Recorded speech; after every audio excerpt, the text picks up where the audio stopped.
The morning of April 17, 1847, dawned with a thick London fog that clung to the windows of Isabella Munro's bedchamber like ghostly fingers. The mist seemed to hold the world in suspension, as if nature itself was holding its breath for the momentous day ahead. In the east wing of the Munro estate, servants had been bustling since before dawn, carrying heated water for the bride's bath, pressing linens, and arranging flowers that had arrived from the Richmond hothouse the previous evening. Isabella stood perfectly still before the ornate looking-glass as her lady's maid, Martha, secured the final pearl buttons of her wedding gown.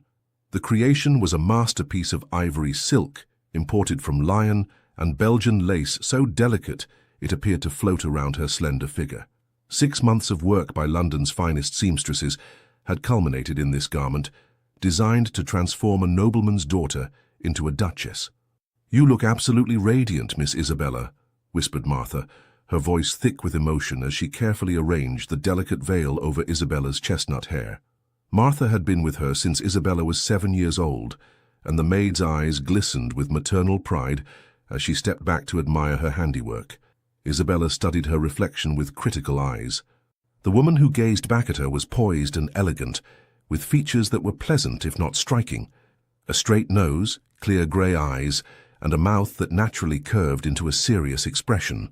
Her chestnut hair had been arranged in an elaborate style beneath the veil, adorned with orange blossoms and small pearl pins. A modest application of rouge coloured her cheeks, and the slight tremble of her gloved hands was the only outward sign of her inner turmoil. Today marked the culmination of her 22 years of existence, the day Isabella Munro would finally become the Duchess of Richmond, fulfilling the destiny laid out for her before she could even speak her first word.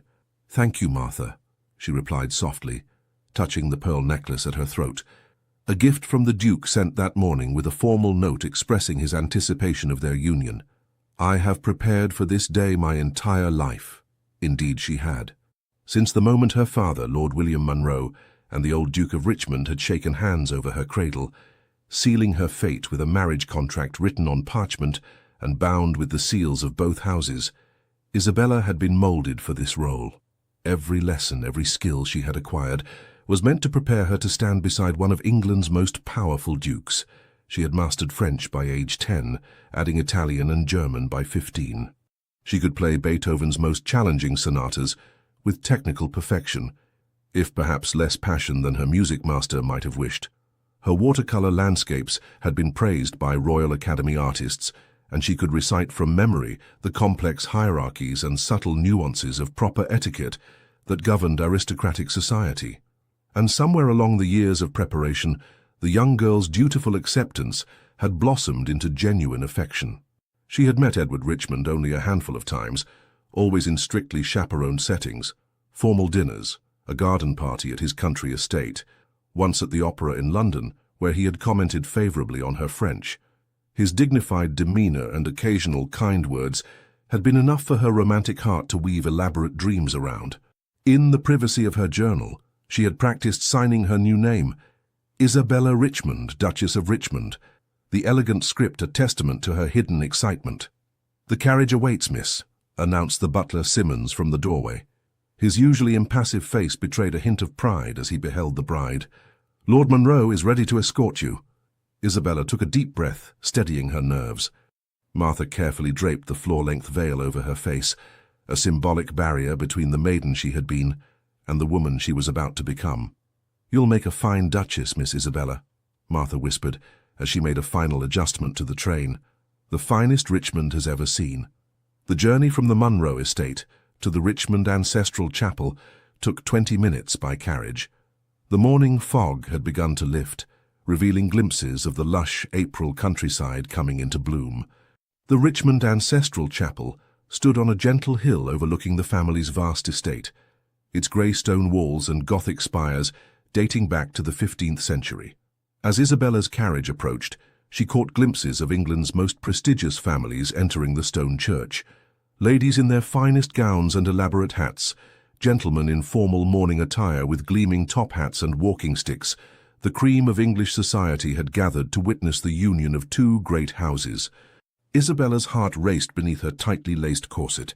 Through the carriage window, she saw the Duke of Wellington himself, hero of Waterloo, ascending the chapel steps.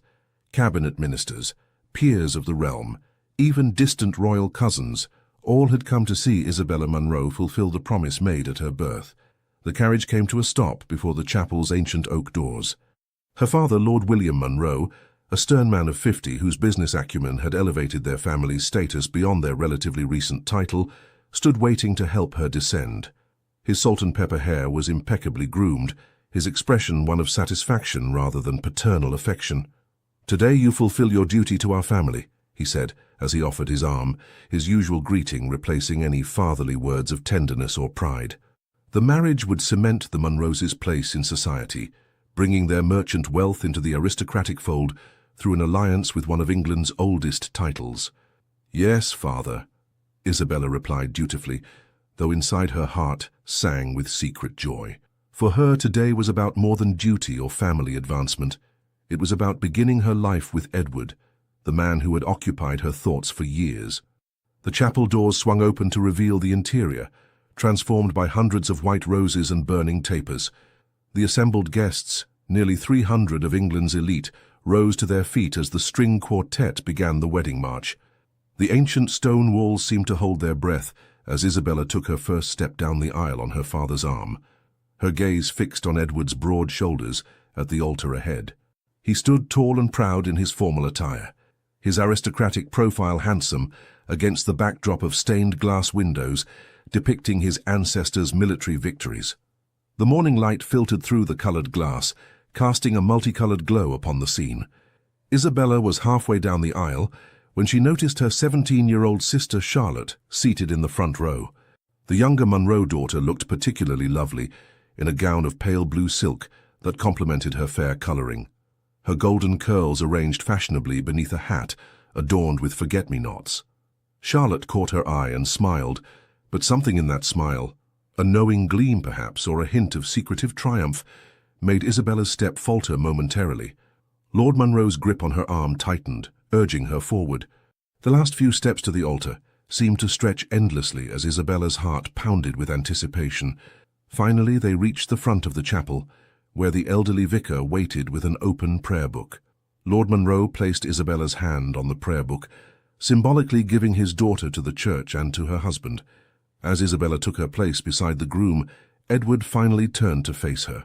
She expected to see warmth in his eyes, perhaps even admiration as he beheld his bride for the first time on their wedding day. Instead, his expression was cold, distant, and determined. A chill that had nothing to do with the stone chapel's perpetual coolness ran through Isabella's veins. Before the vicar could speak the first words of the marriage service, Edward raised his hand in a gesture of interruption. "I must address the congregation," he announced, his voice echoing through the suddenly silent chapel. Isabella stood frozen, still clutching her bouquet of white roses, lilies, and myrtle. The scent of the flowers suddenly seemed cloying, overwhelming. "I cannot proceed with this union," Edward declared, each word falling like a stone into still water, sending ripples of shock through the assembled guests. Gasps and murmurs rose from the pews as fans fluttered with increased vigor. "I have come to realize that such an important decision as marriage must be based on more than mere agreements made in my infancy." Isabella felt the blood drain from her face as Edward stepped away from her side. The distance between them, merely inches in physical space, seemed to stretch into an unbridgeable chasm. "Miss Charlotte Munro," he continued, turning toward Isabella's younger sister, "has captured my heart with her vivacity and youth. It is she whom I wish to make my duchess." Charlotte rose from her seat in the front pew, a flush of triumph coloring her cheeks as she met Edward's gaze. The shock that rippled through the congregation was palpable. Ladies reached for their smelling salts, gentlemen exchanged glances of scandalized interest, and the vicar's prayer book slipped from his stunned fingers to land with a thud on the stone floor. But none of these reactions penetrated the fog of humiliation and betrayal that enveloped Isabella. The pain that stabbed through her heart was physical in its intensity, stealing her breath and blurring her vision. "This is outrageous," Lord Munro bellowed, stepping forward with his face contorted in fury. "We have a contract, Richmond, a binding agreement between our families. A contract I am willing to honor financially," Edward replied coldly, turning to face his almost father-in-law with the confidence of a man whose title and wealth made him virtually untouchable. Double the dowry will be transferred to your accounts by week's end as compensation, but I will not bind myself for life to a woman when I prefer another. Even you, Lord Monroe, with your mercantile background, must understand the value of choosing the superior option when it presents itself. The deliberate reference to Lord Monroe's trading past, a source of both wealth and social insecurity, was a calculated insult that further inflamed the situation. Several of Lord Monroe's friends stepped forward in support, while the Richmond connections closed ranks around Edward. Isabella stood motionless amidst the growing chaos, her carefully constructed world crumbling around her. The pitying glances from the assembled guests, the furious flush on her father's face, Charlotte's barely concealed look of victory, all of it swirled around her in a nightmarish tableau from which there was no escape. "Isabella," Edward said, finally addressing her directly, his voice lowered so that only she and those nearest could hear. "You are an accomplished woman, and I'm certain you will make some gentleman a suitable wife. But your sister possesses the youth and spirit better suited to be my Duchess. I'm certain you understand the practical considerations." Practical considerations. As if her 22 years made her somehow less valuable than Charlotte's 17. As if the devotion she had cultivated, the skills she had perfected, the dreams she had nurtured meant nothing compared to her sister's pretty face and flirtatious manner. With dignity she hadn't known she possessed, Isabella handed her bouquet to Martha, who had rushed to her side from where the servants observed at the back of the chapel. "I understand perfectly, Your Grace," she replied, her voice remarkably steady despite the earthquake within. "You have made your preferences quite clear." She unfastened the pearl necklace from her throat, his gift delivered that very morning, and held it out to him. "I believe this belongs with your chosen Duchess." Edward looked momentarily disconcerted by her composure, perhaps having expected tears or pleading. He took the necklace automatically, seeming uncertain for the first time in the proceedings. Isabella then turned to Charlotte, who at least had the grace to lower her eyes momentarily. "I wish you joy of your choice, sister," she said, each word precise and controlled. "May it bring you all the happiness you deserve." The subtle emphasis on the last word was not lost on Charlotte, whose triumphant smile faltered slightly. With that, Isabella gathered her elaborate train over one arm and turned away from the altar. Head held high despite the tears threatening to spill, she walked back down the aisle, alone. The same path she had traveled moments before as a bride now became her route of retreat. Each step measured and dignified, despite the whispers that followed her like a poisonous fog. Jilted at the altar. For her own sister. At 22, practically on the shelf already. The Richmond curse strikes again. These fragments of gossip, which would soon spread throughout London society like wildfire, seemed to hang in the air around her. Isabella Monroe, who had always followed every rule, fulfilled every expectation, now found herself the central figure in what would undoubtedly become the scandal of the season. Outside, away from the curious eyes of society, Isabella finally allowed herself to stumble. The April sunlight seemed a mockery of the darkness that had descended upon her life. Her carefully cultivated composure, maintained through years of training in proper behavior, shattered as the enormity of the humiliation washed over her. "Miss Isabella," Martha called, rushing after her with a cloak to shield her from both the spring chill and prying eyes. "Please let me take you home." "Not home," Isabella managed through trembling lips, the first tears beginning to spill onto her cheeks. "I cannot face those walls right now, knowing how father will look at me, as the daughter who failed in her only duty. Take me to Aunt Agatha's townhouse in London. She at least will understand what it means to be deemed insufficient by a man." Martha nodded, signaling frantically to the Monroe coachman, who had been waiting to transport the newly married couple to the wedding breakfast. He quickly brought the carriage around, helping Isabella inside while Martha shielded her from the first curious onlookers beginning to emerge from the chapel. As the carriage pulled away from the chapel, Isabella caught a final glimpse through the window of Edward and Charlotte standing together on the steps, already looking like the perfect ducal couple as the guests swarmed around them with renewed excitement. The scandal would be enormous, but Edward's title and Charlotte's youth and beauty would eventually smooth over the impropriety. Society always forgave the young, the beautiful, and the powerful. The life Isabella had prepared for since birth had been stripped away in an instant, leaving her adrift in a society that would forever define her by this rejection. The carefully arranged marriage that was to have been her crowning achievement had become her greatest humiliation. The skills she had acquired to be the perfect duchess now seemed as useless as a ship's sail in a desert. At 22, Isabella Munro had become a cautionary tale, the woman rejected by the Duke of Richmond, abandoned at the altar for her younger sister.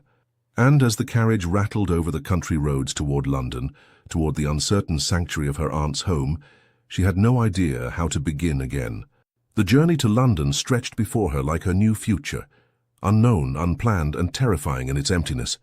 The wedding gown that had been designed to mark her transformation into a duchess now felt like a costume, its weight and restriction a physical manifestation of the expectations that had confined her life until this moment.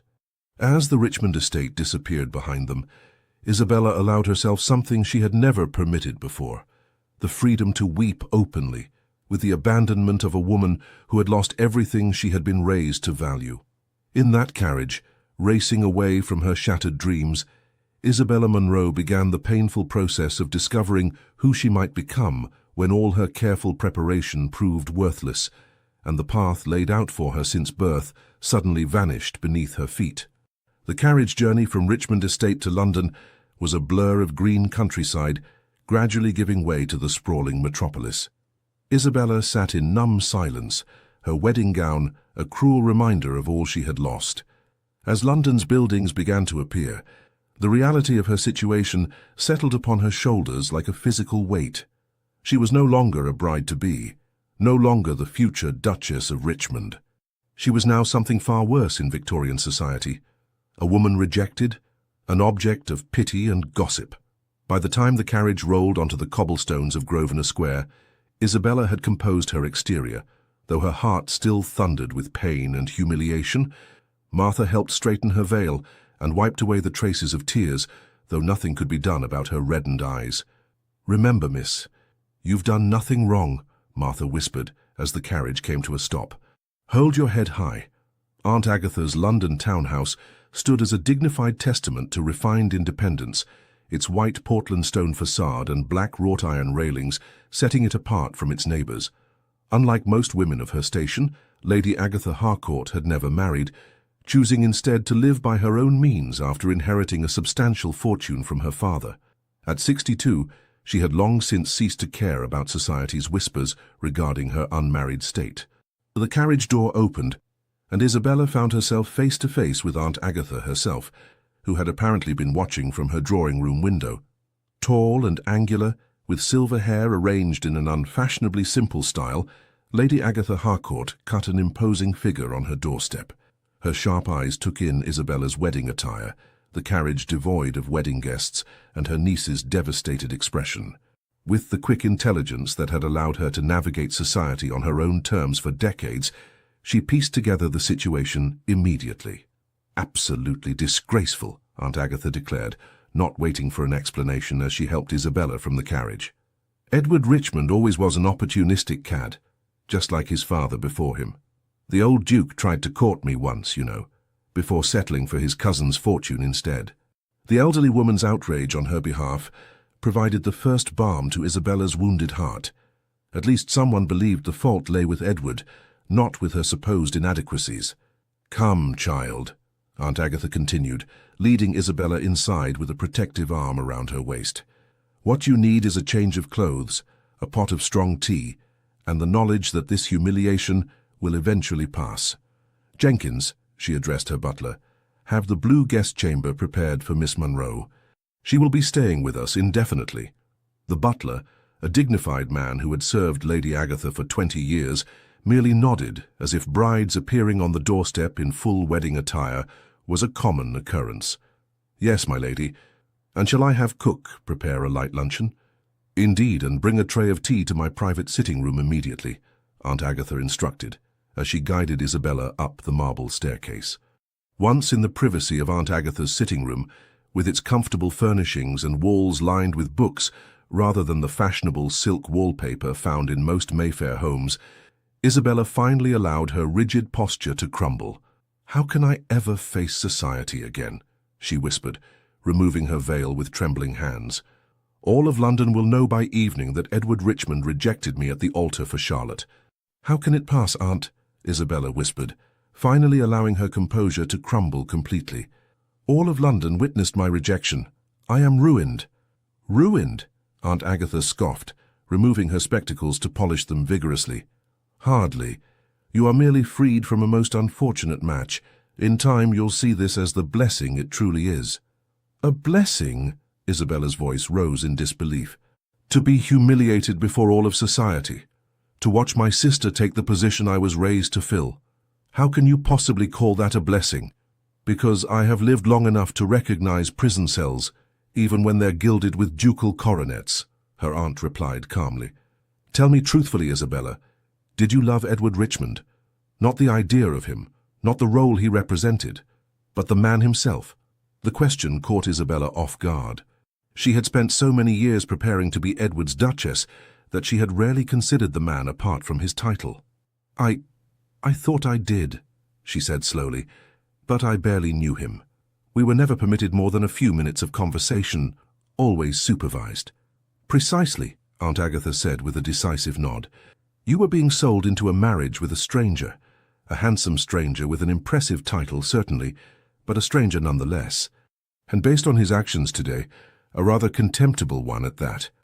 Isabella couldn't argue with that assessment, though the wound was still too fresh to find comfort in it. But what am I to do now? I've been trained for one purpose since infancy, to be the Duchess of Richmond. Without that future, I have nothing. Nonsense, Aunt Agatha said firmly, as a maid entered with the tea tray.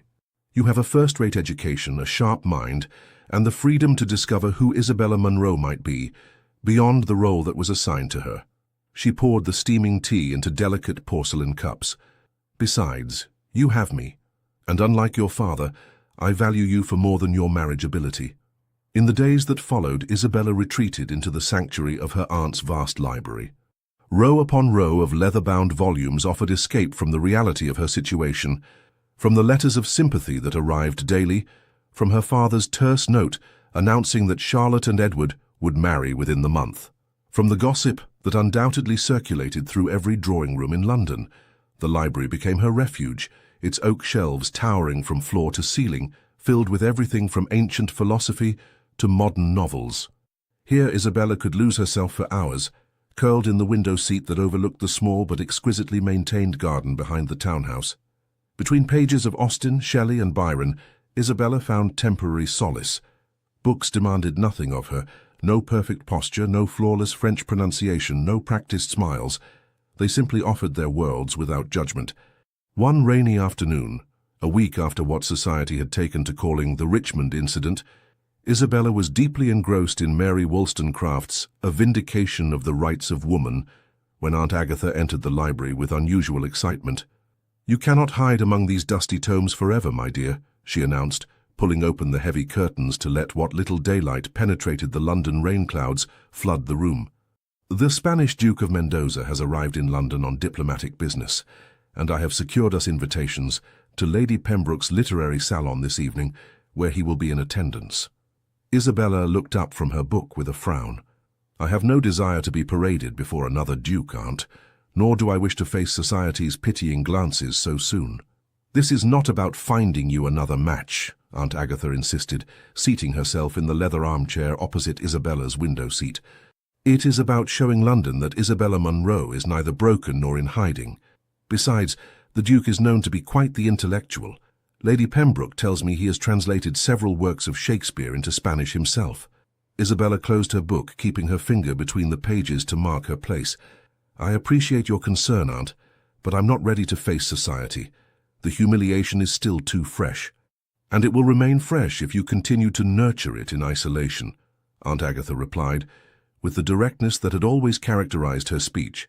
I'm not suggesting you attend a grand ball or the opera, where you would be the center of attention. Lady Pembroke's salon is a small gathering of intellectuals and literary-minded aristocrats, precisely the sort of people who value conversation over gossip. Isabella hesitated, her natural inclination to withdraw warring with the growing tedium of her self-imposed isolation. What would I even wear? I brought nothing with me except my wedding clothes. Aunt Agatha smiled, recognizing the question as tentative acceptance. I've already instructed my dressmaker to send over several ready-made gowns that can be quickly altered to fit you. Nothing extravagant, simple, elegant attire suitable for a young woman of quality who values substance over ostentation. Despite her reluctance, Isabella found herself dressed in a simple gown of deep blue silk that evening, its modest cut and minimal embellishment a stark contrast to the elaborate wedding dress that now lay wrapped in tissue paper in the back of her wardrobe. Aunt Agatha had been insistent, and in truth Isabella was beginning to tire of her own company and melancholy thoughts. Lady Pembroke's salon was held in the tastefully appointed drawing-room of her townhouse on Berkeley Square.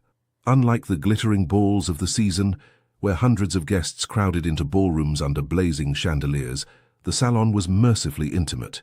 Only 20 guests gathered to discuss literature and ideas rather than gossip and marriage prospects.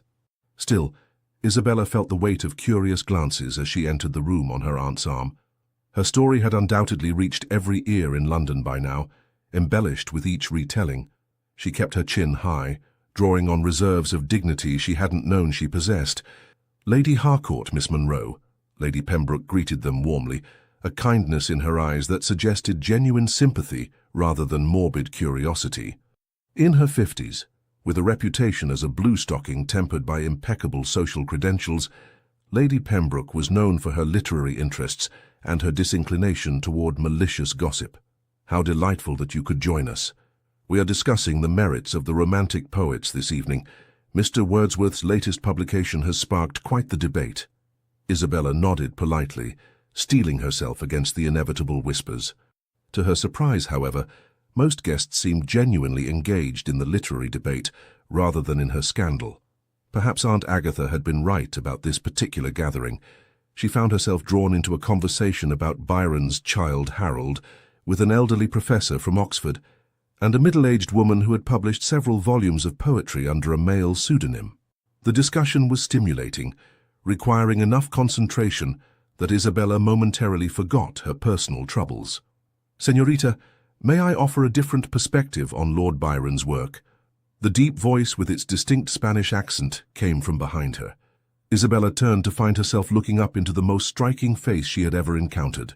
The man who addressed her stood tall with olive skin, intelligent dark eyes and features that appeared to have been sculpted by a Renaissance master. His formal attire was impeccably tailored, but subtly different from English fashion. The cut more continental, the fabric richer in texture. "Your Grace," Lady Pembroke said, appearing at Isabella's side with remarkable speed, "allow me to present Miss Isabella Munro and her aunt, Lady Agatha Harcourt. Ladies, His Grace, Alejandro de Mendoza, Duke of Valencia." "The honor is mine," the Duke said, bowing elegantly.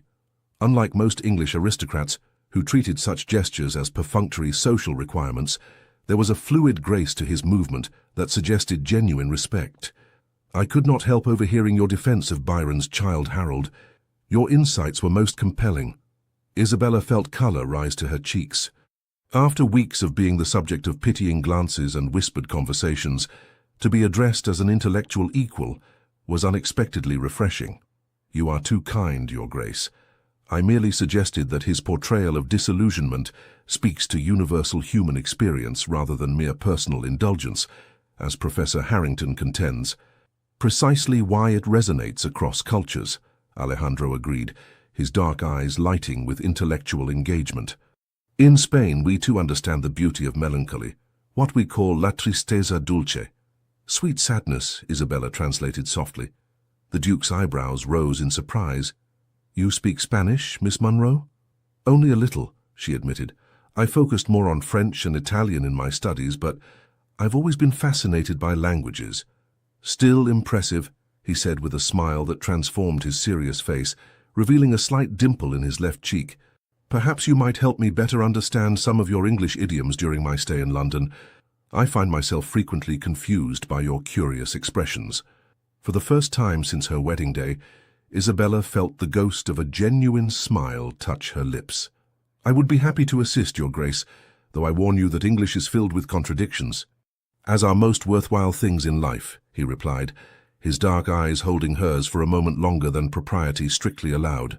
The conversation shifted to the Duke's diplomatic mission, negotiations regarding Spanish wine imports following recent changes in English tariffs, but maintained an intellectual quality that Isabella found engaging. Unlike the superficial exchanges she was accustomed to with English gentlemen, who rarely discussed serious matters with young ladies, the Duke spoke to her as if her opinions had genuine value. In Madrid, ladies frequently participate in political discussions, he explained, when she expressed surprise at his willingness to discuss trade policy with her. My own mother served as an unofficial advisor to the royal court on matters of international relations. I find the English custom of relegating women to discussions of weather and fashion rather limiting. Many English ladies would agree with you, Your Grace, Isabella replied, though few English gentlemen seem to share your perspective. As the evening progressed, Isabella found herself engaged in the most stimulating conversation she had experienced in years. The Duke was not only well-read, but possessed a perspective entirely different from the London gentleman she had known. He spoke of literature as something lived rather than merely studied, and listened to her opinions with genuine interest rather than polite tolerance. I must confess, Miss Munro, he said as the gathering began to disperse, when I agreed to attend this salon, I expected polite academic discussion. I did not expect to find a kindred spirit. Nor did I, Isabella admitted. It has been refreshing. Perhaps you would consider showing me the British Museum tomorrow, he asked. I am told their collection of classical antiquities is unrivaled, and I would value a knowledgeable companion. Before Isabella could respond, Aunt Agatha appeared at her side, having observed the extended conversation with evident satisfaction. My niece would be delighted, Your Grace, she declared. Shall we say 11 o'clock? I would, of course, accompany them as chaperone. I would be honored, the Duke replied, bowing over Lady Agatha's hand. Until tomorrow, then, ladies. Later, as their carriage rolled back toward Grosvenor Square, through the gas-lit London streets, Isabella turned to her aunt. That was rather presumptuous of you, Aunt. Nonsense, Aunt Agatha replied with a satisfied smile. I merely accepted an invitation that you were clearly inclined to accept yourself. Besides, did you not notice how every lady in that room envied your extended conversation with the handsome Duke? Lady Harrington's daughter looked positively green with jealousy. I am not interested in making anyone envious, Isabella said firmly. Nor am I looking for another attachment so soon after. After being fortunate enough to escape marriage to that unprincipled Richmond boy, Aunt Agatha finished for her. The Duke of Mendoza seems a man of genuine character and intellect. I'm not suggesting you marry him, my dear, merely that you allow yourself to remember there are worthwhile men in this world, men who see value beyond youth and a pretty face. Isabella turned to gaze out the carriage window at the gas-lit streets of London, the evening fog giving the lamps a ghostly halo. For the first time since her humiliation, she had passed an evening without dwelling on Edward's rejection or Charlotte's betrayal. The Duke's interest had been in her mind, her thoughts, not in her family connections or her suitability as a duchess. He didn't mention it, you know, she said softly. The scandal. He must have heard, everyone has, but he spoke to me as if you were a woman of intelligence and substance rather than merely a jilted bride, Aunt Agatha suggested. Perhaps because that is precisely what he saw. The carriage turned onto Grosvenor Square, the horses' hooves echoing on the cobblestones. As they approached Aunt Agatha's townhouse, Isabella felt something stir within her, not happiness, precisely, but a tentative curiosity about what the future might hold. Perhaps Aunt Agatha was right. Perhaps it was time to step back into the world, not as the woman rejected by the Duke of Richmond, but simply as Isabella Munro, with her own thoughts, her own interests, and possibly her own future. That night, for the first time since the wedding day, Isabella slept without dreaming of the chapel and Edward's cold eyes. Instead, her dreams were filled with the British Museum's marble halls and a voice with a Spanish accent discussing Byron's poetry. When she woke, the heavy weight of humiliation had lightened just slightly, making room for something she had not expected to feel again so soon: anticipation. As she stood at her bedroom window, watching the morning light gradually illuminate London's rooftops, Isabella realized that the path forward, though uncertain and unplanned, might hold possibilities she had never considered when her future seemed so rigidly predetermined. She rang for Martha to help her dress for the day. "The blue walking dress, I think," she instructed, "and my hair in a simpler style than yesterday. We're going to the British Museum." "Yes, miss," Martha replied, unable to hide her pleasure at seeing her mistress taking an interest in her appearance again. "And might I say you look better this morning? There's some colour in your cheeks." Isabella caught her own reflection in the looking-glass and was surprised to see that Martha was right. The hollow-eyed ghost who had haunted her aunt's guest room for the past weeks had begun to recede, replaced by a woman with a spark of life returning to her grey eyes. "It's just a museum visit, Martha," she cautioned, not wanting to acknowledge even to herself that she was looking forward to seeing the Spanish Duke again. "An educational outing, nothing more." "Of course, miss," Martha agreed, though her knowing smile suggested she wasn't fooled. As she arranged Isabella's hair in a fashionable but understated style, she added, "Still, it's good to see you interested in something again. That's all I meant." By the time 11 o'clock approached, Isabella found herself standing in the entrance hall, outwardly composed but inwardly nervous in a way that had nothing to do with the prospect of facing society again. The Duke of Valencia had awakened something in her that she had thought permanently extinguished by Edward's rejection: curiosity about another person, and perhaps more surprisingly, curiosity about herself. When the door knocker sounded precisely at 11, Isabella smoothed her skirts and took a deep breath. Whatever happened next, whether this outing led to friendship, something more or nothing at all, she was, for the first time in her life, facing a day that had not been mapped out for her since birth. There was terror in such freedom, certainly, but also an exhilarating sense of possibility. The butler opened the door to reveal Alejandro de Mendoza, Duke of Valencia, standing on the doorstep in mourning attire, his carriage waiting at the curb. As he bowed over her hand in greeting, his dark eyes met hers with what seemed like genuine pleasure at seeing her again. "Miss Monroe," he said, his accented voice somehow transforming her ordinary name into something melodic. "I have been looking forward to our expedition." "As have I, Your Grace," Isabella replied, surprised to discover that she meant it. Behind her, Aunt Agatha descended the stairs, ready for her role as chaperone, a knowing smile playing at the corners of her mouth as she observed the way the Duke looked at her niece. As they stepped out into the spring sunshine, Isabella realized that for the first time since that terrible day at the Richmond Chapel, she was looking forward rather than back.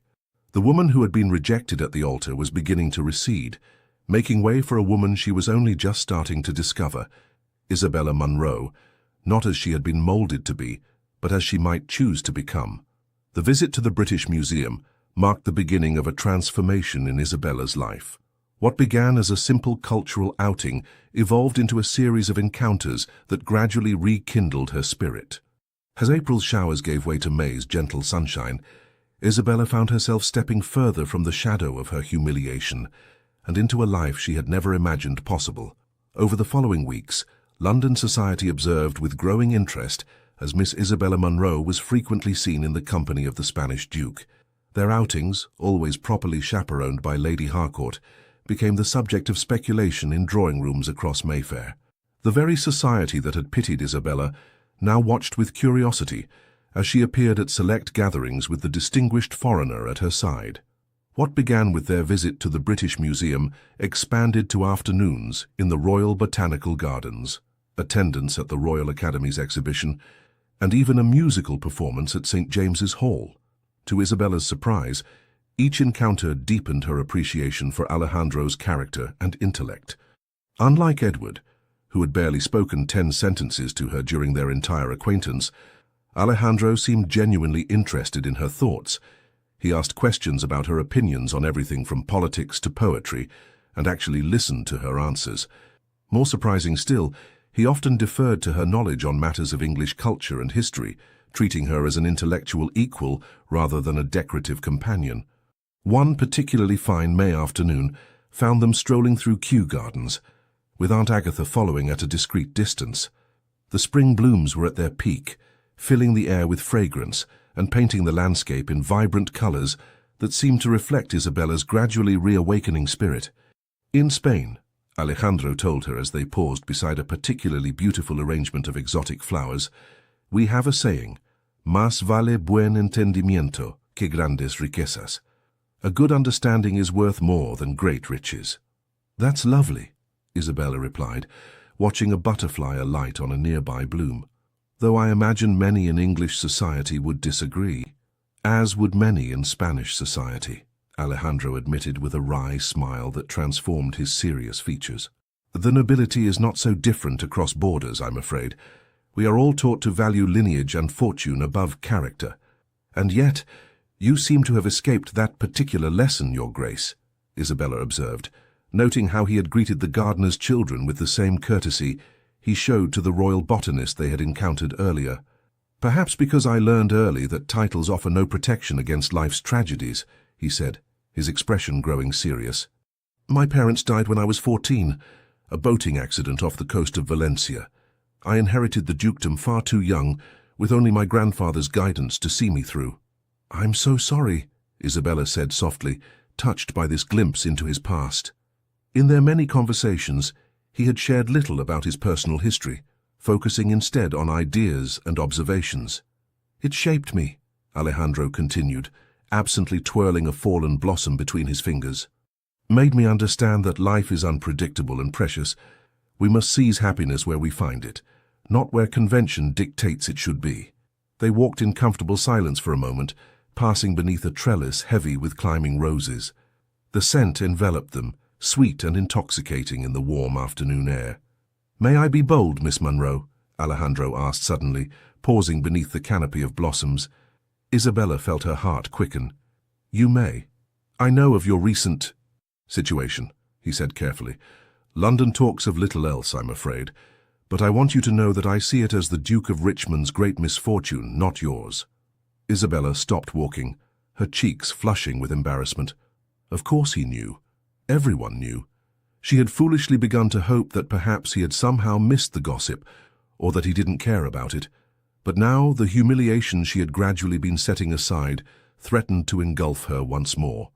"You need not offer kind falsehoods, Your Grace," she said stiffly, retreating behind the polite mask she had perfected over years of training.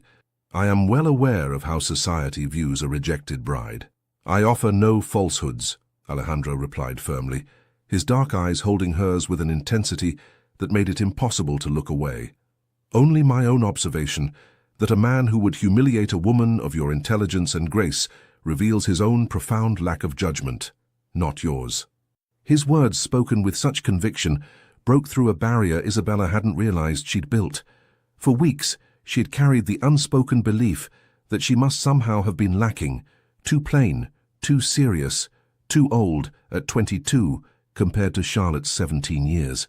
"Thank you," she whispered, blinking back unexpected tears. Alejandro reached for her gloved hand, a gesture that would have been improper had Aunt Agatha not been distracted by an exotic plant several yards away. "In Spain, we also believe that sometimes fate leads us through darkness, only to reveal a brighter path," he said softly. "Perhaps your Richmond was merely an obstacle on your true journey." The warmth of his hand through her glove sent an unfamiliar but not unwelcome sensation through Isabella. She should withdraw her hand, propriety demanded it, but for once she allowed herself to defy convention. They stood thus for a moment, connected by that simple touch, while butterflies danced around the roses above them, and London society seemed very far away. The following day, Isabella was still dwelling on that moment in the garden, when Jenkins, Aunt Agatha's butler, entered the library where she had been attempting to read. "A letter for you, miss," he announced, presenting it on a silver salver. Isabella recognized the handwriting immediately, her mother's elegant script. With trepidation, she broke the seal, wondering what news from home awaited her. The letter began with familiar formalities, but quickly came to its purpose. The Countess of Harrington was hosting her annual grand ball the following evening, and Lady Munro expected Isabella to attend with Aunt Agatha. More concerning still, the letter mentioned that Edward and Charlotte would be there, their first public appearance as husband and wife since their hastily arranged wedding 2 weeks prior. "I cannot possibly attend," Isabella told her aunt over luncheon, placing the letter beside her plate. "They will be there, as husband and wife." "Precisely why you must go," Aunt Agatha insisted, setting down her fork with a decisive click against fine porcelain. "If you hide away, you confirm every whisper that you are devastated beyond recovery. Besides," she added with a knowing smile, I have it on good authority that the Duke of Mendoza will be in attendance. How do you know that? Isabella asked, surprised. Because I took the liberty of ensuring he received an invitation, her aunt replied unapologetically. Lady Harrington and I have been friends since we were girls. She was quite amenable to adding the Spanish envoy to her guest list, especially when I mentioned his interest in English customs. Isabella shook her head at her aunt's transparent matchmaking. Even if he attends, I'm not certain I can face Edward and Charlotte together. The humiliation is still too raw. My dear, Aunt Agatha said, her voice gentler than usual, there will always be a reason to avoid facing them if you search for one. But consider this. Would you rather they believe they've broken your spirit, or would you prefer to show them that Isabella Munro is made of stronger stuff than they imagined? That evening, Isabella stood before her mirror, examining her reflection with critical eyes. Her gown was new, a creation of deep crimson silk that Aunt Agatha had insisted upon, claiming that Isabella had worn enough pastel colors to last a lifetime. Bold, not black for mourning, nor white for innocence, her aunt had declared when the dressmaker presented the design. A color that announces your transformation. The woman reflected back at Isabella barely resembled the bride who had stood in white just weeks earlier. There was a new awareness in her eyes, a slight lift to her chin that spoke of emerging strength rather than practiced poise. The crimson silk complemented her chestnut hair and fair skin, making her appear more vivid, more present than the watercolor pastels she had always worn as the dutiful daughter. When they arrived at Harrington House, Isabella took a steadying breath before entering the ballroom. The grand space glittered with hundreds of candles, illuminating London's elite in their finest attire. The moment she appeared in the doorway on Aunt Agatha's arm, conversations faltered and heads turned in her direction. "Courage, my dear," Aunt Agatha murmured. "Remember who you are becoming, not who you were told to be." Isabella nodded, scanning the room until her eyes found what they unconsciously sought. Alejandro standing near a column, his formal attire distinctly Spanish in cut and style. When he saw her, his face lit with a smile that somehow made the whispers around them fade into insignificance. He crossed the room to bow before her. "Miss Munro, you are a vision tonight." "Thank you, Your Grace," she replied, suddenly aware of every eye upon them, of the assessment and speculation taking place behind fans and raised champagne glasses. "Would you do me the honor of reserving the first waltz for me?" he asked. Before she could respond, a familiar voice cut through her consciousness. "Isabella, how unexpected to see you here." Edward Richmond stood before her, Charlotte on his arm. Her sister was resplendent in a gown of pale green silk, her golden curls arranged elaborately beneath a diamond tiara, the Richmond family heirloom that should have adorned Isabella's head. Isabella felt as if all the air had been pulled from the room. This was the moment she had dreaded, the confrontation she had imagined in countless restless nights. Yet now that it had arrived, she was surprised to find herself steadier than expected. "Your Grace," Isabella responded with perfect composure, dropping into a flawless curtsy. "Duchess, I trust married life agrees with you both." Edward had the grace to look slightly uncomfortable, while Charlotte merely tightened her grip on his arm, her triumphant smile barely concealed. "Indeed," Edward replied stiffly. "London has been abuzz with talk of your friendship with the Spanish Duke." Isabella felt Alejandro stiffen beside her. "Allow me to make introductions," she said smoothly. "Your Grace, may I present Alejandro de Mendoza, Duke of Valencia, Your Grace the Duke and Duchess of Richmond." The men exchanged terse bows, sizing each other up with the wariness of natural rivals. The contrast between them was striking. Edward, fair and classically English with his golden hair and blue eyes. Alejandro, dark and intense, with the unmistakable pride of Spanish nobility evident in his bearing. "I understand congratulations are in order," Alejandro said, his Spanish accent more pronounced than usual. "Though I confess, English marriage customs continue to surprise me.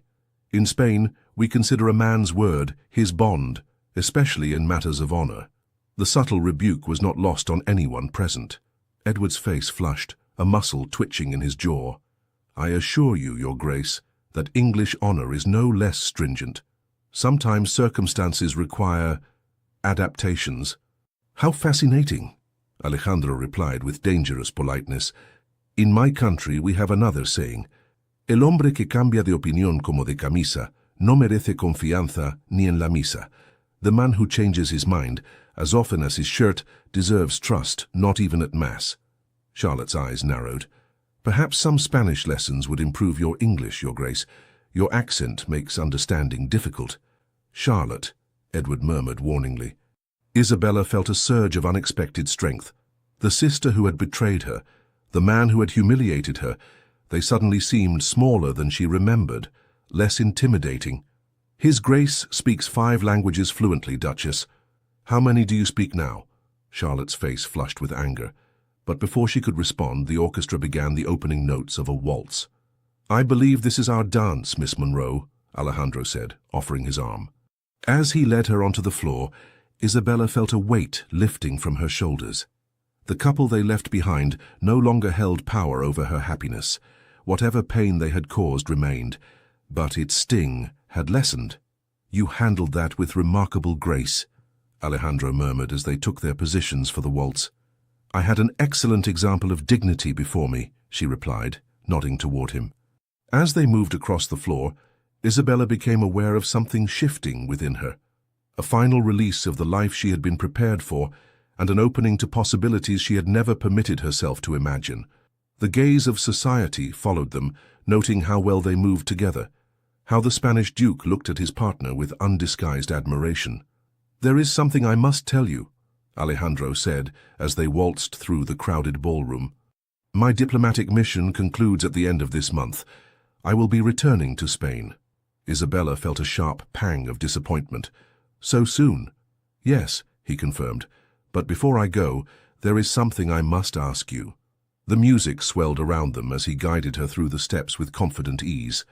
Other couples danced around them, but for Isabella, they might as well have been alone. In these weeks I have come to admire you greatly, Isabella, he continued, his voice low enough that only she could hear. Your intelligence, your resilience, your gentle heart. I find myself unable to contemplate returning to Spain without knowing if you might consider a future there. Isabella nearly missed a step. Your Grace, are you suggesting— I am suggesting nothing yet, he interrupted gently. Only asking if you might be open to the possibility of a life very different from the one you had planned. Spain is not England. Valencia is not Richmond. And I am not the man you were promised to since birth. No, Isabella agreed, a smile touching her lips. You are nothing like him, thank heaven. Alejandro's eyes widened at her response, then crinkled with pleasure. Does that mean you might consider my offer? I believe it means I would like to hear more about this offer, Isabella replied, surprising herself with her boldness. Perhaps tomorrow, in the park. As the waltz ended, Alejandro bowed over her hand. Tomorrow, then. For the remainder of the evening, Isabella moved through the ballroom with a new lightness. She noted the speculative glances, heard the whispers that followed her, saw Edward watching her with an expression she couldn't quite decipher. None of it mattered. For the first time in her life, Isabella Monroe was contemplating a future shaped by her own choices rather than by agreements made over her cradle. Later, as the carriage carried them back to Grosvenor Square, Aunt Agatha observed her niece with satisfaction. You seem different tonight, she remarked. More present. I feel different, Isabella admitted, as if I've stepped out of a role I've been playing all my life. And how does it feel, this freedom? Her aunt asked. Isabella considered the question. Terrifying, she said honestly, and exhilarating. The best things often are, Aunt Agatha replied with a knowing smile. That night, as Isabella prepared for bed, she found herself drawn to the window. The London sky was unusually clear, with stars visible despite the city's gas lamps. Somewhere beyond the horizon lay Spain, a country she had studied but never visited, a place as foreign to her as the concept of choosing her own path had been just weeks ago. Valencia, she whispered, testing the name on her tongue. The word itself sounded like freedom, like possibility. As Martha helped her out of her crimson gown, Isabella caught sight of her reflection once more. The woman who gazed back at her from the mirror was neither the bride rejected at the altar, nor the perfect duchess in training she had been raised to be. This was someone new emerging, Isabella Monroe, discovering herself for the first time. You seem happy tonight, miss, Martha observed as she brushed out Isabella's hair. It's good to see. Do I? Isabella asked, genuinely surprised. I'm not certain happy is the right word, but I feel alive, as if I've been sleepwalking all these years and have finally awakened. The following morning dawned bright and clear, as if London had decided to put aside its usual grey demeanour in honour of the decision Isabella faced. As she prepared for her walk in Hyde Park with Alejandro, she found her thoughts unusually serene. Their meeting was set for 11 o'clock, and Isabella found herself ready well before the appointed hour, dressed in a walking ensemble of deep blue that complemented her eyes. She paced the drawing room, rehearsing possible responses to what she suspected would be a formal proposal. "You seem remarkably composed for a woman about to receive a proposal," Aunt Agatha observed as she entered the room, her perceptive eyes missing nothing. "We don't know that's what he intends," Isabella reminded her aunt, though her heart quickened at the possibility. "Don't we?" Aunt Agatha raised an eyebrow. "The man has called upon you nearly every day for 3 weeks, and looks at you as though you've personally hung the moon and stars. If that isn't a man on the verge of a proposal, I've misread every romance since King George was in short pants." Isabella smiled at her aunt's characteristically blunt assessment. "Even if you're right, I'm not certain what my answer should be. Spain is so far away, and so different from everything I know." "Which might be precisely what you need," her aunt replied thoughtfully, settling into her favourite armchair. "You were moulded since infancy to be the perfect English Duchess. Perhaps it's time to discover who Isabella Munro might become when freed from those expectations." "But what about you?" Isabella asked. "What about my family?" "I have survived 62 years quite successfully on my own," Aunt Agatha replied dryly. "I dare say I can manage without you, though I would miss you terribly. As for your family, Carson," she hesitated, "your father sees you primarily as a failed investment, and your sister has betrayed you in the most personal way imaginable. Perhaps distance from them would not be entirely unwelcome." Before Isabella could respond, Jenkins announced the arrival of the Duke of Valencia. Isabella smoothed her skirts, took a deep breath, and prepared to face a future she had never imagined. When Alejandro entered the drawing room, Isabella was struck once again by how his presence affected her. It wasn't merely his handsome features or his title. She had been raised among handsome aristocrats all her life. Rather, it was the quality of his attention, the sense that when he spoke with her she was truly seen. "Miss Munro," he said, bowing over her hand. "Lady Harcourt, you both look radiant this morning."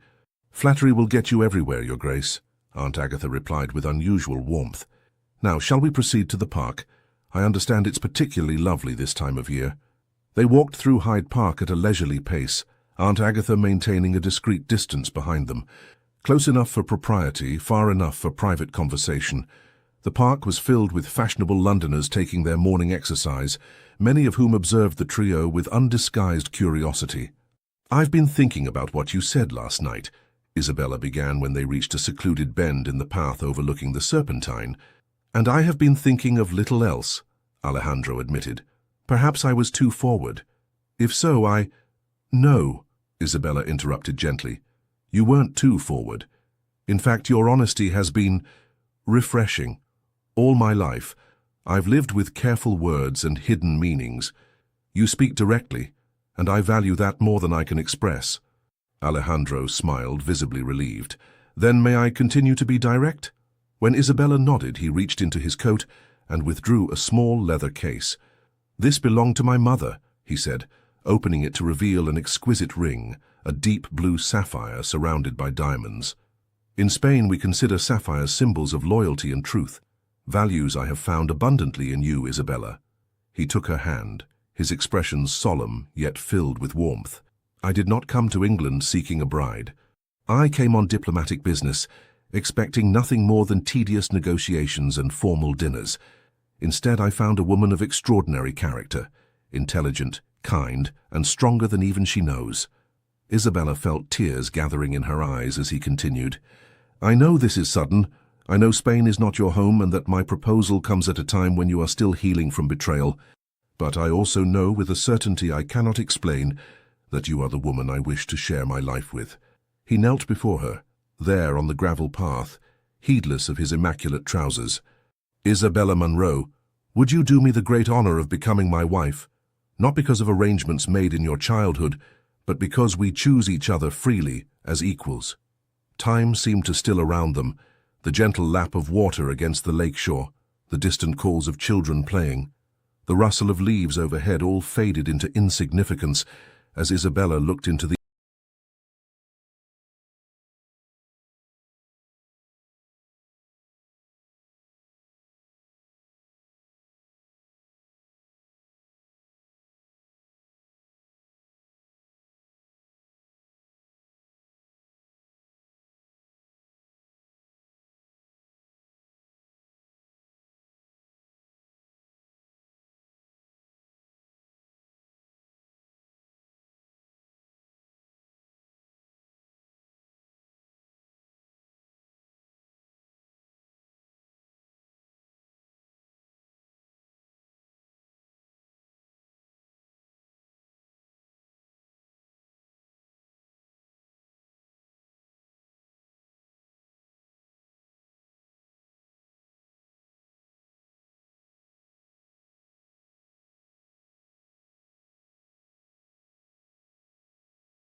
why I made that choice?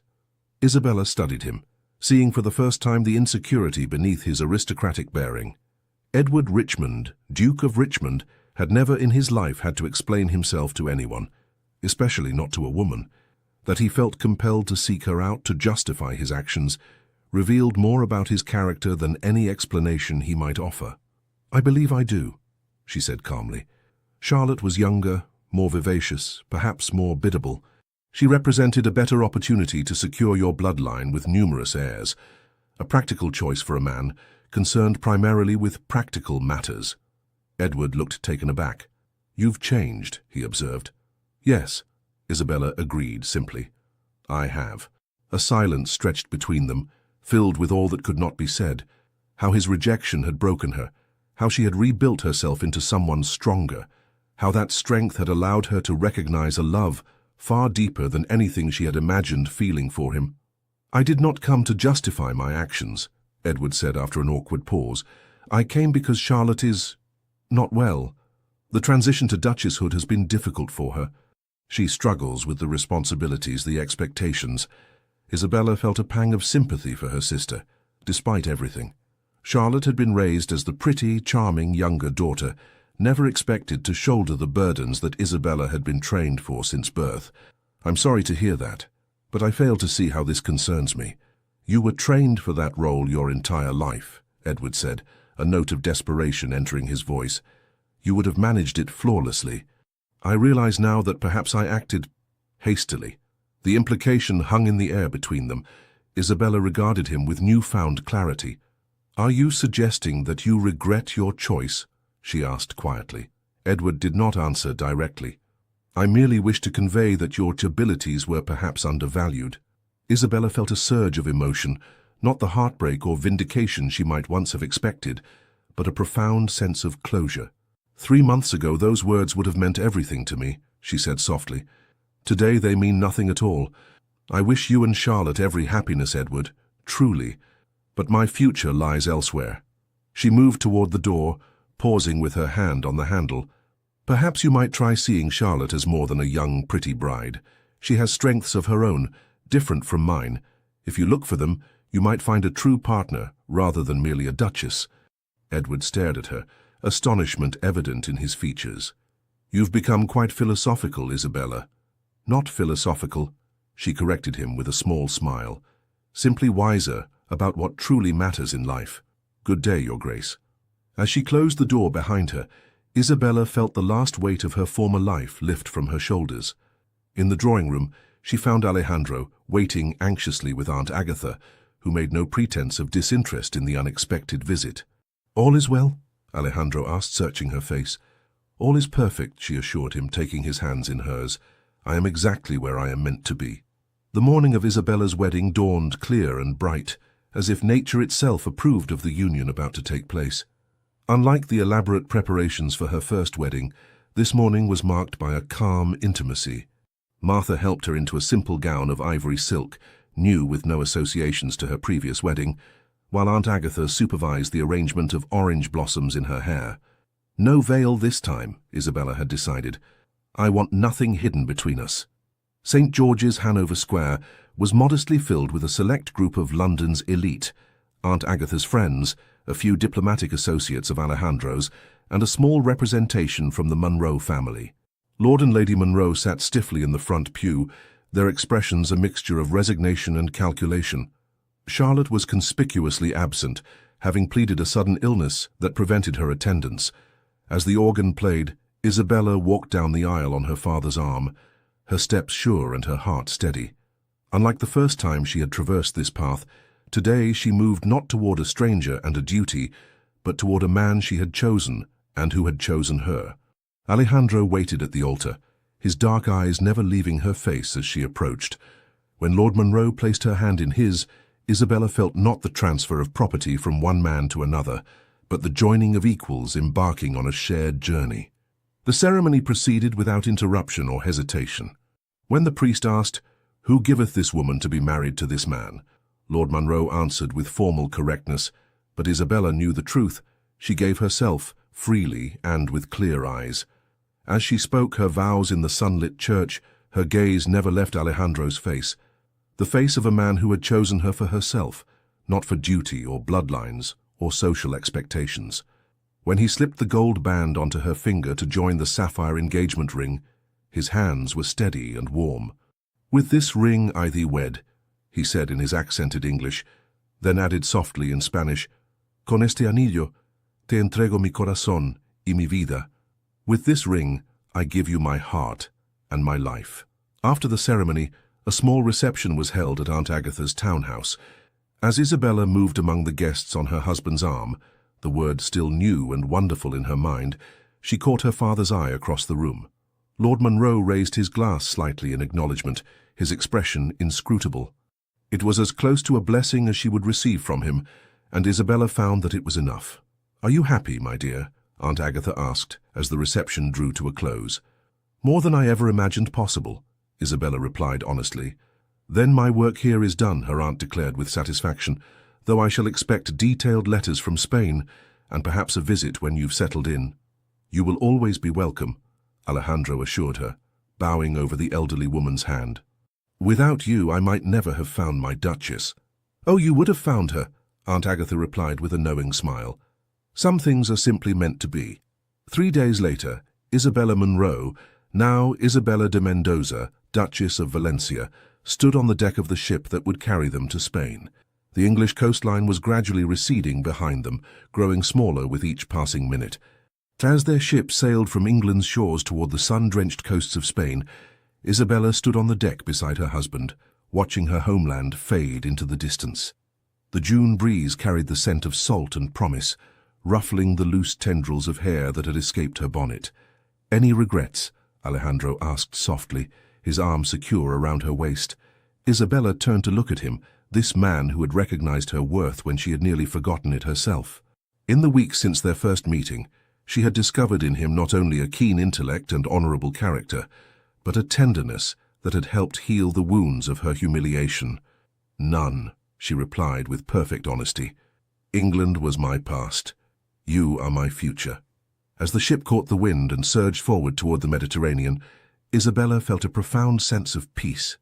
The path that had seemed so fixed from her infancy had taken an unexpected turn, leading her not to the life she had been prepared for, but to the one she was meant to live. The southern Spanish sun would be different from London's gentle light. The language, customs, and expectations of her new homeland would challenge her in ways she had never anticipated. But with Alejandro by her side, Isabella faced this new chapter not with fear, but with excitement. She had entered the world as a girl promised to a duke since birth. She left England as a woman who had chosen her own destiny. And in that choice, Isabella Munro, now Isabella de Mendoza, Duchess of Valencia, had found not just love, but her true self. The voyage to Spain took 8 days, during which Isabella discovered she had an unexpected affinity for sea travel. While many of the passengers remained in their cabins, suffering from seasickness, she spent hours on deck, fascinated by the ever-changing face of the ocean and the vast expanse of sky above them. "You would have made a fine explorer in another life," Alejandro observed as they stood at the rail one evening, watching the sunset paint the water in shades of gold and crimson. "Perhaps in this life I still can be," Isabella replied. "There is an entire country waiting for me to discover it." Alejandro smiled, pulling her closer. "And I shall be your guide, though I warn you, once you've seen Valencia, you may never wish to leave." "Tell me about our home," Isabella requested, leaning into his embrace. "You've described the palace and the grounds, but what of the people? What of our daily life there?" As twilight deepened around them, Alejandro painted a picture of their future with words. The ancient stone walls of the Palacio de Mendoza overlooking the Mediterranean, the orange groves that filled the air with fragrance in spring, the staff who had served his family for generations and would welcome her as their new duchess. "My steward Rodrigo has been with us since before I was born," he told her. "His wife Elena runs the household. They have been preparing for your arrival with great enthusiasm. I believe Elena has already planned menus for the first month to introduce you to Spanish cuisine gradually." "They sound wonderful," Isabella said, touched by the thought of strangers taking such care for her comfort. "They are family," Alejandro corrected gently. "As you will be." In Spain, the bonds between noble houses and those who serve them run deeper than in England. Generations of Mendozas and generations of their people, living and working together through war and peace, prosperity and hardship. On the final day of their voyage, the Spanish coastline appeared on the horizon, a golden line beneath a brilliant blue sky. As they drew closer, Isabella could make out the port city of Valencia, its ancient walls and towers gleaming in the afternoon sun. "Welcome to Spain, my love," Alejandro murmured, his arm around her waist as they stood at the ship's rail. "Welcome home." The word resonated within her. Home. Not the home she had been raised in, nor the Richmond estate she had been prepared to preside over, but a new home of her own choosing. As the ship maneuvered into the harbor, Isabella felt a surge of anticipation and joy. On the dock, a welcoming party awaited them. Alejandro's younger brother, Miguel, several local officials, and a contingent of servants in the Mendoza livery. The greeting was warm and effusive, with rapid Spanish that challenged Isabella's still developing comprehension. "They are saying how beautiful you are," Alejandro translated, as they rode in an open carriage through the city streets toward the Mendoza palace. "And how fortunate I am to have found an English rose to bring to Spanish soil." Isabella smiled, taking in the sights and sounds of her new home. The narrow streets with their balconied buildings, the markets filled with produce she had never seen in England, the cathedral spires rising against the blue sky. Everything was bathed in a golden light that seemed to make colors more vivid, sounds more musical, life itself more intense than in the muted grays of London. The Palacio de Mendoza stood on a hill overlooking the city and the sea beyond, its golden stone walls gleaming in the late afternoon sun. As their carriage passed through the massive iron gates and into a courtyard filled with fountains and orange trees, Isabella felt a sense of rightness, of belonging that surprised her. "What do you think?" Alejandro asked, watching her face as she took in the palace that would now be her home. "It's beautiful," Isabella replied honestly. "More beautiful than I imagined." A line of servants stood waiting to greet them, headed by an elderly couple, Rodrigo and Elena, the steward and housekeeper Alejandro had spoken of. They welcomed Isabella with formal bows and warm smiles, their Spanish slow and clear for her benefit. That evening, as she prepared for her first dinner as the Duchess of Valencia, Isabella stood on the balcony of their private apartments, looking out over the Mediterranean. The setting sun turned the water to molten gold, while fishing boats returned to harbor with their day's catch. "Are you happy?" Alejandro asked, joining her at the railing. Isabella turned to him, this man who had entered her life when all seemed lost and had shown her a world of possibilities she had never imagined. "Profoundly," she replied, reaching up to touch his face. "I never thought I could feel this way, so free, so alive." "That is all I wish for you," he said, drawing her into his arms. "To be happy to be yourself, not the woman someone else decided you should be, but the woman you choose to become." As twilight deepened into night, the stars emerged above them, the same stars that shone over England, but somehow brighter, more numerous in the clear Spanish sky. Isabella thought of the path that had brought her here, of the heartbreak that had ultimately led to joy. Edward's rejection, which had once seemed the end of her world, had merely been the beginning of a better story. Charlotte's betrayal had freed her from a life that would have confined her to a role rather than allowing her to become a person in her own right. She had entered the world as a girl promised to a duke since birth. She had left England as a woman who had chosen her own destiny. And in that choice, Isabella Munro, now Isabella de Mendoza, Duchess of Valencia, had found not just love, but her true self. 6 months later, the Palacio de Mendoza stood resplendent against the azure Mediterranean sky, its golden stone walls catching the warm afternoon light. From the terrace garden where Isabella sat sketching, she could see fishing boats dotting the bay below, their white sails bright against the deep blue water. 6 months in Valencia had transformed her in ways she could scarcely have imagined when she left England's shores. Her skin had taken on a golden hue from the Spanish sun, her once perfect English rose complexion replaced by a healthier glow. Her Spanish, once halting and formal, now flowed more naturally as she conversed with servants, local dignitaries, and the villagers who had welcomed their duke's English bride with unexpected warmth. "Working on another landscape, my love?" Alejandro's voice came from behind her as he emerged from the palace, loosening his cravat in the afternoon heat. Isabella smiled up at her husband. "Not today. I'm writing to Aunt Agatha." He settled beside her on the stone bench, glancing at the lengthy letter filled with her neat handwriting. "And how is the formidable Lady Harcourt?" "Thriving as always," Isabella replied with a fond smile. "She writes that she's considering visiting us next spring. Apparently London society has grown tediously predictable in my absence." Alejandro chuckled. "I look forward to it. Your aunt's observations on Spanish customs will undoubtedly be entertaining." Isabella set aside her writing. "She also sent news of the Richmonds." "Did she?" Alejandro's tone remained neutral, but his eyes betrayed his interest. "Charlotte is with child," Isabella said, "due in the summer. And apparently she has surprised everyone by taking a keen interest in the management of the Richmond estates. Aunt writes that she's quite transformed from the flighty girl she once was." "And how does this news make you feel?" Alejandro asked gently. Isabella considered the question honestly. "Happy for her," she said finally. "Truly happy. We were both shaped by our father's ambitions, though in different ways. Perhaps Charlotte, like me, simply needed the freedom to discover her own strengths." Alejandro reached for her hand, his thumb brushing over the sapphire ring that now shared her finger with a wedding band of Spanish gold. "You have a generous heart, Isabella." "I have a full one," she corrected him with a smile. "It's easier to be generous when one wants for nothing." A servant approached, bowing respectfully. "Your Graces, the delegation from Madrid has arrived." "Thank you, Miguel," Alejandro replied. "Please show them to the library. We will join them shortly." As the servant departed, Isabella rose to prepare for their guests. The king's representatives had come to discuss Alejandro's proposals for modernizing Valencia's harbors, a project he had developed with Isabella's unexpected but valuable input. "Ready to astonish the king's men with your insights on maritime commerce?" Alejandro asked with a proud smile. "I believe so," Isabella replied confidently.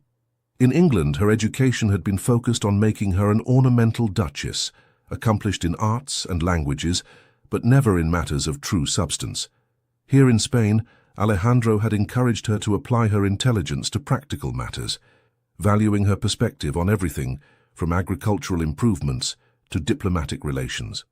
As they walked arm in arm through the sunlit corridors of the palace that was now her home, Isabella reflected on the extraordinary journey that had brought her here. The humiliation that had once seemed unbearable had become, in retrospect, the first step toward a happiness she could never have found as the Duchess of Richmond. "Sometimes," she said softly to Alejandro as they paused before the library doors, "I think about that day at the altar when Edward chose Charlotte, and I find myself wanting to thank him." "Thank him?" Alejandro asked, surprised. Isabella nodded, her eyes filled with love as she looked at her husband. "His rejection set me free to find you. And in finding you, I found myself." Alejandro raised her hand to his lips. "Then I too must be grateful to the Duke of Richmond for his profound lack of judgment that brought the most precious treasure in the world to my shores."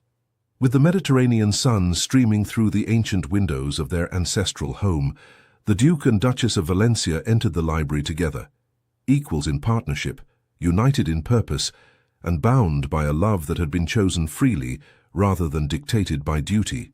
And in that choice lay all the difference. The end, dear listener. Sometimes life places us on unexpected paths, moments when everything we planned seems to crumble. Like Isabella, you too may be facing your own version of an empty altar or a broken promise. But remember, the destiny others have mapped out for us isn't always the one that will bring us true happiness.